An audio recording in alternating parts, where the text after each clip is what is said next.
Ever wonder why people do the things they do? Or, maybe more importantly, how we can take that understanding and actually fix some of the world's problems? Well, that's exactly what we're diving into today. We're going to build a bridge between the big ideas of social science and the real, on-the-ground actions they lead to. All right, so to kick things off, let's start with a really big question. Something fundamental about, well, us. I mean, have you ever really stopped to think about it? You know, the big stuff? Why are cultures so different from each other? How did we even come up with things like political systems or financial markets? To get anywhere near an answer for these massive questions, we've got to turn to the social sciences. And check out this quote. Larson and Wieselgren call the social sciences a kind of oxygen. I love that. It's such a perfect way to put it, right? Because like oxygen, social science is all around us, totally essential for our survival as a society, but most of the time, we don't even notice it's there. It's the invisible framework that helps us make sense of absolutely everything. Okay, so what are we actually talking about when we say social sciences? What fields are we looking at here?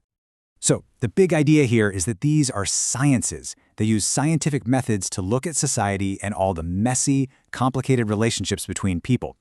This isn't just about opinions or guessing games, it's a systematic study. And honestly, that's a huge challenge, right? It's not like physics where you have these nice predictable laws. The subject here is us, and we are anything but predictable. And this whole quest to figure ourselves out, it's been going on forever. I mean, we're talking way back to ancient thinkers like Plato and Aristotle just asking fundamental questions. Then fast forward to the Enlightenment, when everything was about reason and science, and things started to get more formal. And from there, it just blossomed into all the different disciplines we know today. And just look at how many different ways there are to study us. It's kind of wild. Each one of these fields gives us a totally different lens to look through. Anthropology is digging into our past and our cultures. Economics is all about how we manage our stuff. Psychology takes us right inside our own heads. The cool thing is, none of them has the whole answer, but when you put them all together, you start to get this really incredible, detailed picture of what it means to be human. But, understanding all this stuff is one thing. That's great, it's fascinating, but it's only half the story. The real question is, what do you do with that knowledge? How do we actually put it to work? Yeah, I mean, it's one thing for a sociologist to write a paper about what causes community breakdown. It's a whole other thing to actually go into a community and help rebuild it. And bridging that gap, that space between the idea and the action, that's exactly where the applied social sciences live. So here's the key difference, right here.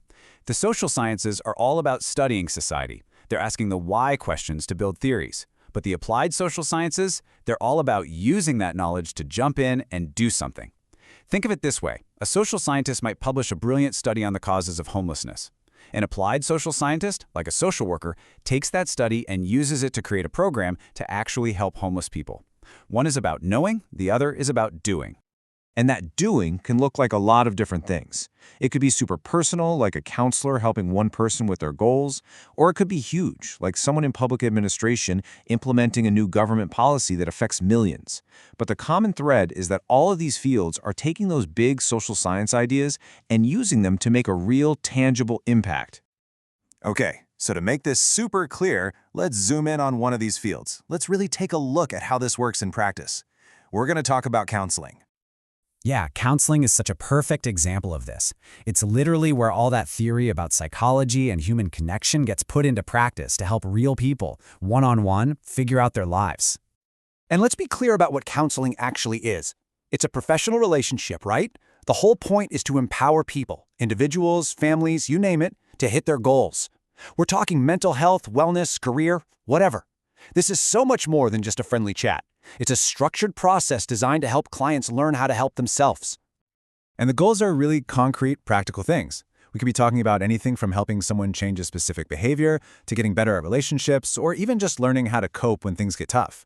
It's all about making decisions and unlocking your potential. The focus is always on real, measurable improvement in your life. I absolutely love this analogy here. Likening counseling to learning to ride a bike. It's just perfect. Think about it. The counselor is the person jogging alongside you, holding the seat steady. They give you pointers, they cheer you on, they catch you if you start to wobble, but they aren't pedaling for you. You are the one who has to learn to balance and steer. The power to actually move forward is always with the client. And for that whole process to even work, it has to be built on a foundation of some core principles.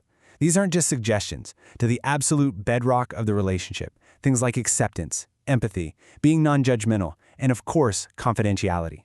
Without that trust and safety, you can't do the really hard work of making a change. This is the ethical framework that makes the whole thing possible. All right, let's zoom back out. What's the big picture here? Why is this whole distinction between the knowing and the doing, why does it matter so much? Well, it really boils down to this. The social sciences, they give us the map. They show us the landscape of human society. But the applied social sciences, they give us the tools, the compass, the hiking boots, the gear we need to actually navigate that landscape. And you absolutely need both. You need the map to know where you're going, and you need the tools to get there. And that, right there, is the real power of all this. It lets us look at the world's biggest, messiest problems. And instead of just feeling overwhelmed, we see them as challenges we can actually tackle. It gives us a blueprint for taking knowledge and turning it into real, meaningful change. So it kind of leaves you with a big question, doesn't it? If you had the map and the tools, what problem would you solve first?